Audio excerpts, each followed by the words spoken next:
Hey guys, thanks for dropping by. Stacy here. In our intro video, we promised at Summit Mentorship to bring you some unique content, and I think today may be just that thing. So what I'm going to be doing today, I'm going to attempt a 51K, and that's an unusual number. Most people would do a 50K, but tomorrow's my 51st birthday, so I figured why not celebrate with 51K.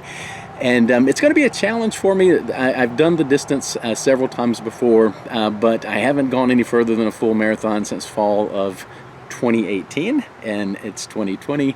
And that one really kicked my butt. I hit a hard bonk around mile 20. So this will be a good challenge. It's a distance challenge, not a time challenge. But what's going to make this unique is I'm going to combine listening to a book, and then at certain breaks I'm going to stop and we're going to talk about what we're learning and how the run's going. So it's going to be a combination of what I'm experiencing for the run and what I'm experiencing through learning from the book. Now the book, it's another interesting one here. We're going to go with David Goggins' Can't Hurt Me. Now, before you think this dude heard the book, heard about David Goggins, and decided to do something extreme just because that's what David Goggins does, no, I was doing these kind of things before that. So last year for 50, James and I crossed rim to rim of the Grand Canyon. The year before that was hiking in Utah with a broken foot.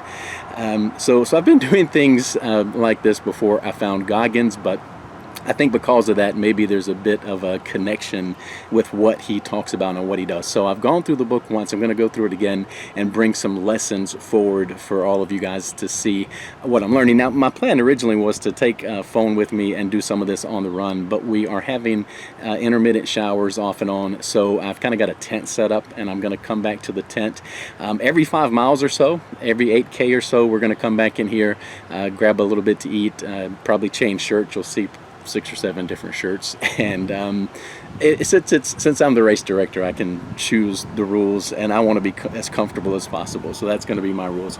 But anyway, so we'll tell you how things are going, what I'm experiencing, what I'm learning, and try to pull forward some good things from the book. So hopefully this will be fun. I'm not sure if it's going to work. Never done anything quite like this before, but we'll learn together. So I will hit the road and see you soon. Being at a disadvantage forced me to create an indestructible mental toolbox, one I couldn't get from theory. It would have to come from practice and repetition. I had no peace in my life because I was living a lie.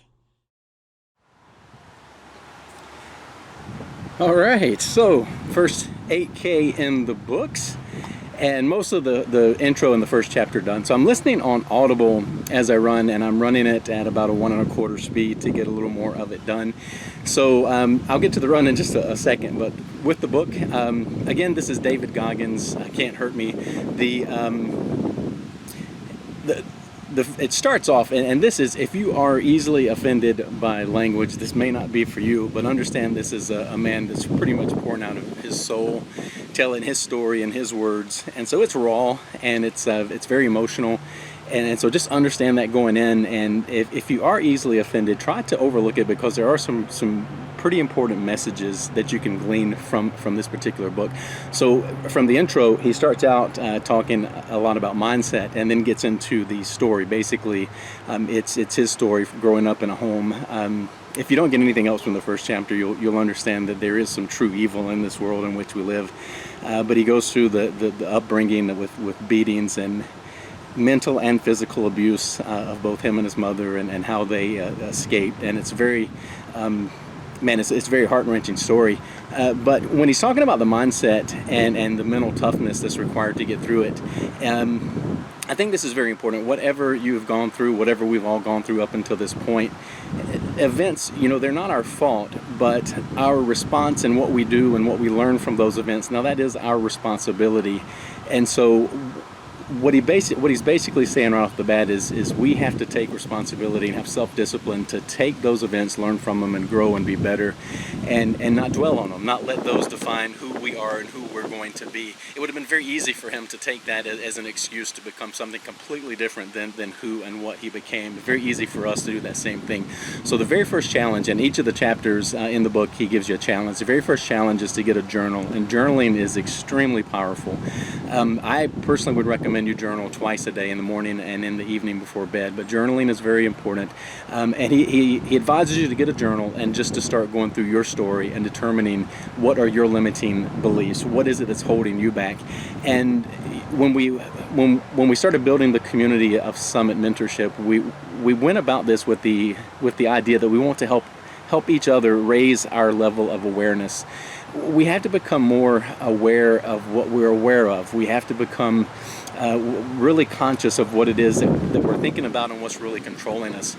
The truth of the matter is, most of our brains are hardwired before age 7, and they're hardwired in a way that's going to control 90 or more % of what we do as an adult.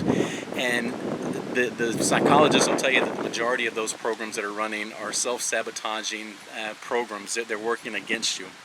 And so when he says the challenge is to journal and to journal your story, that's an important thing. We have to become, again, we have to raise that level of awareness of why do we believe the things we believe. So that way when a limiting belief comes in your mind, you challenge it. I'm not going to say you can ever get rid of it, because I don't think I believe that.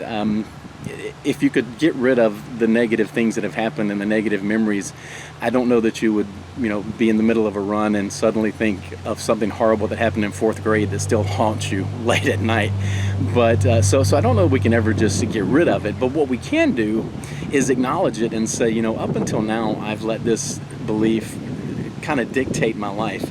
But from this point forward, this is my new truth, and I'm going to live my truth. So the event that happened, that's a fact. There's no way we can get around it. It's a fact. It's real. But it doesn't have to become your truth. It doesn't have to define who you are.